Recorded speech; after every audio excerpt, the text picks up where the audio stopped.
round 3, or not round 3, but video 3. Anyway, welcome back. So change of plans. I contacted the place that normally does all my welding and modding and all that kind of stuff, and yeah, anyway, you see the parts are still here, so I'm not gonna let this hold me up. Instead, what we're gonna do is we're gonna work around it, all the way around it. And by around it, I mean we're gonna mess with everything that doesn't have to do with these parts. So everything here needs some sort of attention before it can be reinstalled.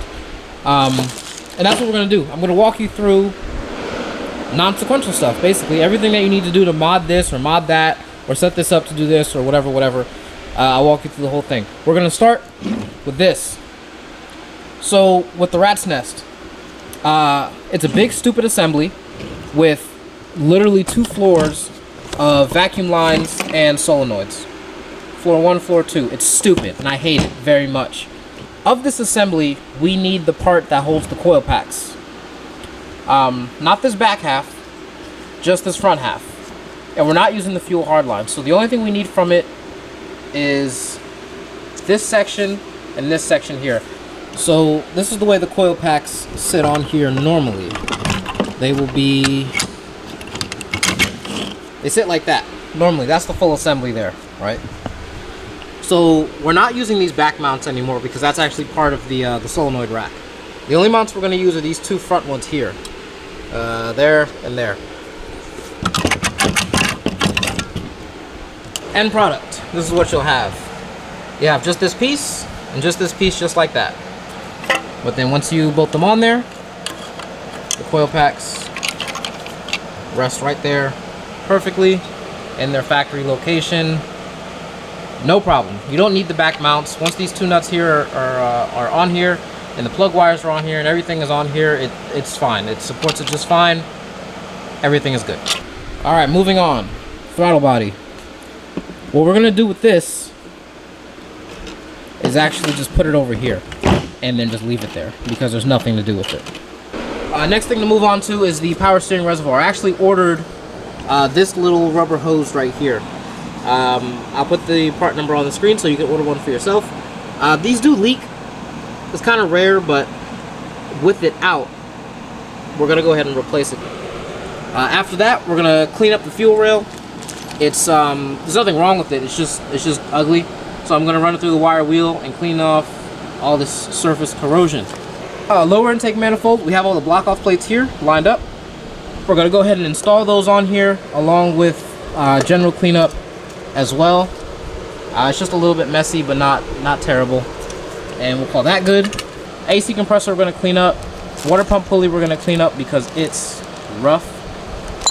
And I think that's, oh, and this. So this is the oil feed for the turbo. The second line that's on here, this hard line, is actually, this is the line that attaches to the bottom of the oil filler neck.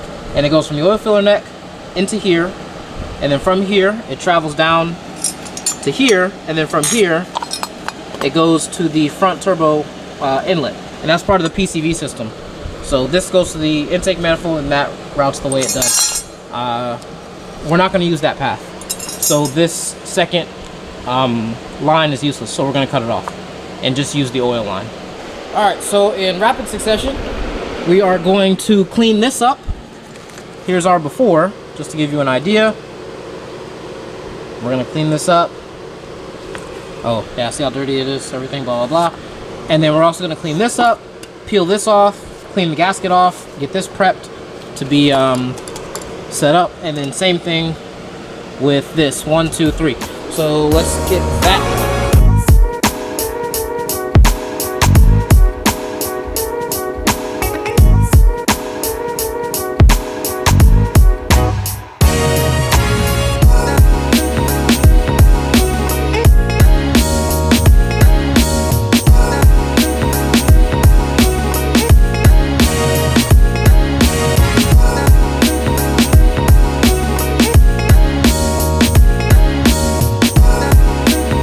Water pump housing is somewhat cleaned up. I didn't go all the way. The water pump is kind of cleaned up as well. So in the process of cleaning it, I found a few things. So corrosion hit pretty hard on these parts. As you can see there, the corner of the water pump is kind of eaten through, and that sucks. But what really got hit is the water pump housing. Check that out. It's just corroded pretty hard. I'm gonna see if my guy can fill that up with weld and smooth it out. If he can, then this will be fixed. If not, then a new one will have to be got, which is not, it's not bad. I have spares, but it's just not something that you know, was accounted for. So the oil fill neck, you could eat off of this now. The water pump pulley looks proper again for the primary turbo. So the nipple broke off. This plastic is thick enough you can actually thread it. So I did. I ran a M6x1 tap through here. I got this bolt. I put black RTV fippage on the bolt and installed the bolt. The lower intake manifold is clean. It looks brand new. All the block off plates are installed. I'm really happy with the way it turned out, actually. Very, very, very nice finish that came out with it for a side-by-side. That's the difference between clean and not clean. All of this was done with manually with wire brushes. Yeah, it took a very, very, very long time to do this. I'm probably about 5 hours into just cleaning these things. I was telling you guys earlier about how we don't need the vacuum line on the water line or on the oil feed. Yeah, this is the end product once you cut that off. The fuel rail is clean. Came out pretty nice. A lot nice. This is also clean. So next move to make is to actually pull the motor out of the box, and we're gonna do that tomorrow or something. Actually, I take that back. We're not gonna do it tomorrow. Today's Friday. I'm actually taking tomorrow off, believe it or not. When we come back, we will take the motor out of that box, which will be on a Monday, because I'm gonna use Sunday to finally wash my cars. They've been dirty for way too long. So this weekend I'm gonna take and do some stuff for me. Feel like I deserve it. Anyway, so yeah, when we come back, taking the motor out of the box, and we're gonna start building it up. We're not gonna have the turbos back for some time because I have to use a different resource to get it welded up, since my primary one basically told me to go somewhere else because they're busy. But that's all right. So yeah, time skip. See you guys in however many days. And we're back. It's been a week and some days, and I don't have all my parts back yet. In fact, I don't have any of them back. But everything is cleaned. Clean, clean, clean.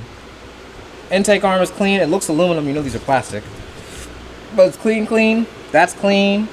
Those aren't clean. Alternator's clean. This is clean.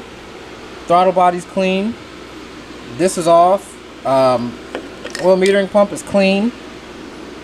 AC compressor is clean. Everything is clean. Clean, clean, clean. Anyway, moving on now to the turbo. So we got to port it. Now, one of the tricks I saw on RX-7 Club was to actually dust it with spray paint so that you can see the perfect outline of how far you need to go. That's what I did. I used purple. It's not very visible, but you can still see the gloss, and you can see how much of the wastegate is actually going to be taken out, and that's a pretty big difference there. Alright, put in some serious work. You can see all of these metal shards here on the table, on my leg, on the ground, and in my lungs. But there you have it. Ported. Nice, fat port. There you go. I'll ground that down a little bit just to smooth it out. That bottom part. And then of course the sides. It's all nice and big now. But that's where I'm going to end this video off, and also where I'm going to end my night. Everything is clean. Everything is as set up as it can be. And the very next step is to actually build up the new motor. So tomorrow when I come in, I didn't get to show you guys. The stack of parts keeps growing. Yeah, there's brakes in there now. That's a whole bunch of gaskets for the motor. Motor mounts, cube shifter, and that's about it.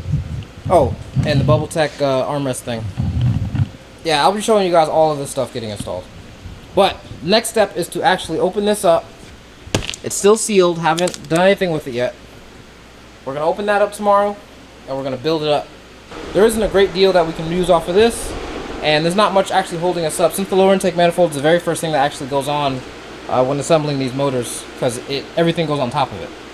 So we start there and just work our way through the table, which, like I showed you guys before, from here over is everything. That's the whole motor. Well, we're missing the intake manifold and a couple other small things, but this is basically it.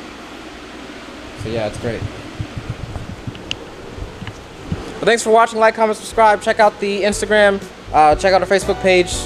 And yeah, if you'd like to see more rotary content, or if you have any questions about something I did or want more details or whatever, drop a comment below and I'll answer it. And you'll have your answer. That's about it. Anyway, yeah, thanks for watching. See you guys next time.